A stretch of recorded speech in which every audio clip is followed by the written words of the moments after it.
Well, welcome to our talk studio. It's time for the Kibaki succession. Great to have you with us, David, Makali, Peter, Opondo, another week. And of course, this is the final week this year of the Kibaki succession as we take a break for Christmas. And we can see all the activity happening this week. David, let's just analyze from your perspective, what are the expected outcomes this week, particularly with respect to, of course, the big alliances?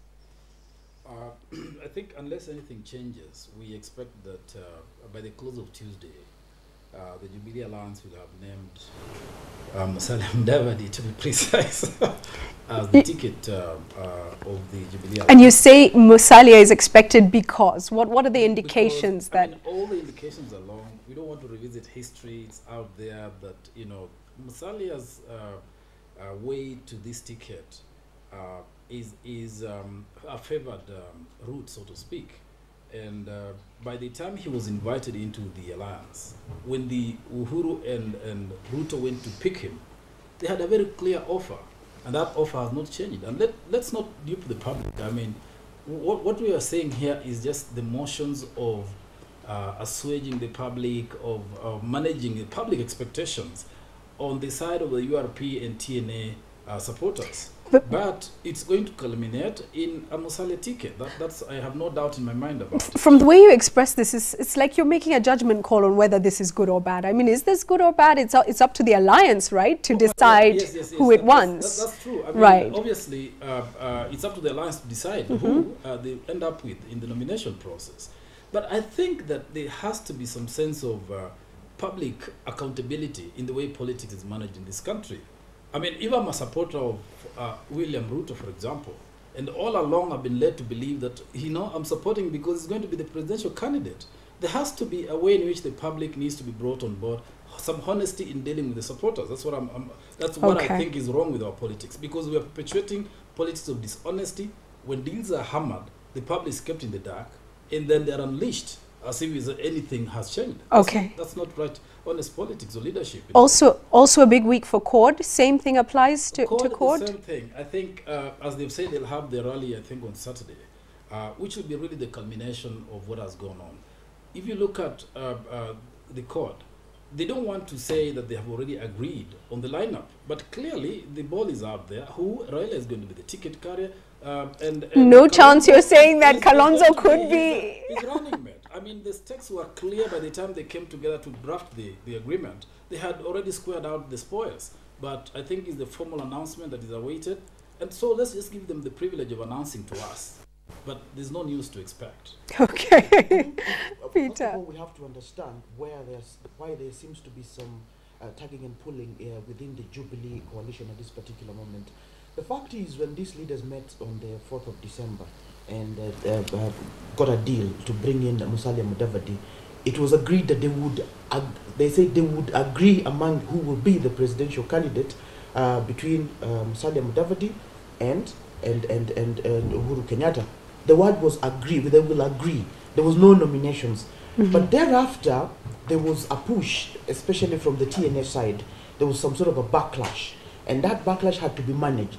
So I think the TNA team decided to push for a nomination of sorts, so that delegates go and elect, or rather elect one of either of the two candidates, or rather the two aspirants, so that one of them becomes the presidential candidate. And it's delegates of all three alliance But members. now there's a problem because the UDF team is so much opposed to that delegates going there to elect, so to speak, a presidential candidate, because it can go either way. You would find maybe when they go to that delegates congress, Uhuru Kenyatta defeats Musalia Mudavadi, and that's not what they had agreed in that board. So you don't agree with David that it's all decided. You're saying it could still be up in the air. It could still be up in the air, but it's true that the original deal was for Musalia Mudavadi to become the presidential candidate of Jubilee. But of course now Uhuru Kenyatta has to manage expectations in his area and also to try to make his people understand why he's taken that particular decision. Before I come back to you, David, I can see you want to jump in. And what are you expecting to see at CORD this week? Again, we expect Raila Odinga to be unveiled as the presidential candidate and Kalonzo Musyoka as the running mate. Now, of course, they denied one of our stories that we ran last week, saying that it was almost a done deal. But you can see even from the demeanor of Vice President Kalonzo Musyoka that he's more or less has suspended his campaign as a presidential candidate.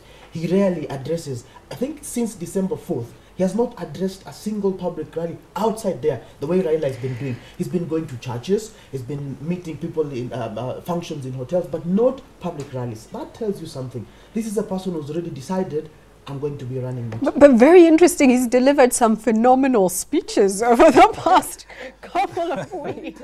He says, they called me Musaliti, and I have forgiven them. I have embraced them. Powerful. Yeah. So you can almost tell from that what he's trying to say. My thinking is that I think it's essential that the Jubilee carries out a nomination exercise. I think if they're going to sit and agree in a boardroom, it is not going to be good for the momentum, because it's recalled that when Musalia left ODM, he said he wanted a contest. That was his issue. Yes, that was his issue. So it will help him if there is actually an appearance of a contest. However, stage managed it is for them going forward, that it's actually done properly and democratically. Two, and of course there are questions being raised about whether in fact the Political Parties Act allows joint party nominations. So I don't know how they're dealing with that, because again, is there a provision that 2 parties or 3 parties coming together can actually hold a joint? Or perhaps it's an internal mechanism for decision rather than... Each of the parties, perhaps the party constitutions allow it, but is it allowed by the bigger law? So that is something they have to deal with. But I expect that there has to be nomination. David and Peter, let's step away from what we're calling the big 2 right now for a moment and just look at the other players and the Lone Rangers, so to speak, who've said, look, we're not going into any alliance, we're going to do this on our own, and we've got Martha Karua and Ole Kiapi there.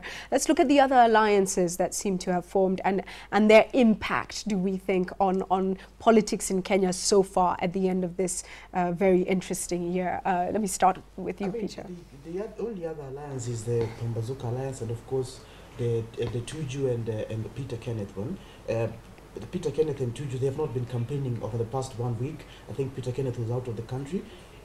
Pambazuka, it is very interesting. They've decided to make Western their focus, and it seems to me they're just waiting for Musalia Mudavadi to be given the presidential ticket, and then they say now Pambazuka is supporting Jubilee. Now the only thing is, if it doesn't happen, then you will see now this Pambazuka, the Jirongo and Eugene Wamolo now trying to split the Western vote. I don't know whether they will succeed, but that's what they're trying to do. But they will not have no impact outside Western Kenya. I think I find the Pambazuka orientation and their own strategy very, it harkens to the same ethnic politics we've been talking about. Why is it that they're waiting for Musalia to be given the ticket, for them to go there? I thought they want to join the Jubilee because they belong to that alliance. So I'm surprised they're even letting it out themselves, that once Musalia is given the ticket, then we'll troop there. Really strange. Okay, gentlemen, we've got to wind up now. I mean, it's been a very interesting year. We always said that it looked like a crowded race to State House.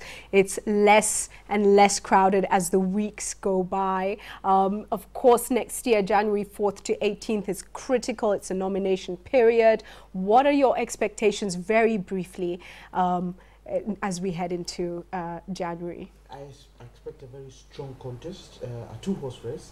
Actually, we did say it was crowded. We always knew it would end up being a 2-horse race. There would be 2 strong forces that would emerge at some point, and that is what is emerging now. Whoever is nominated as a presidential candidate between Raila Odinga and Kalonzo Musyoka, the other side, Uhuru Kenyatta and Musalia Mudavadi, those will be the people to watch, because one of the 2 teams will form the next government. Okay, very quickly, David, some please. Of the alliances staying out of the 2 major forces, I mean the Tuju Kenneth alliance and the Pambazuka one, I see prospects of the 2 of them joining one of the 2 coalitions going into January, because it's all looking too futile to just run a race for it if the 2 coalitions already are too strong. So I see it even narrowing down more, but and I think that perhaps Martha Karua may have to reconsider her stance when the new year opens. Martha Karua will never.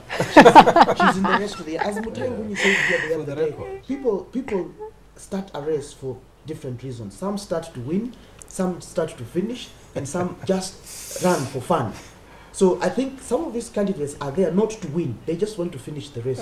She's a woman of principle. If she's running it alone, that's fine. That's absolutely fine. We'll see how she does. Thank you so much, gentlemen.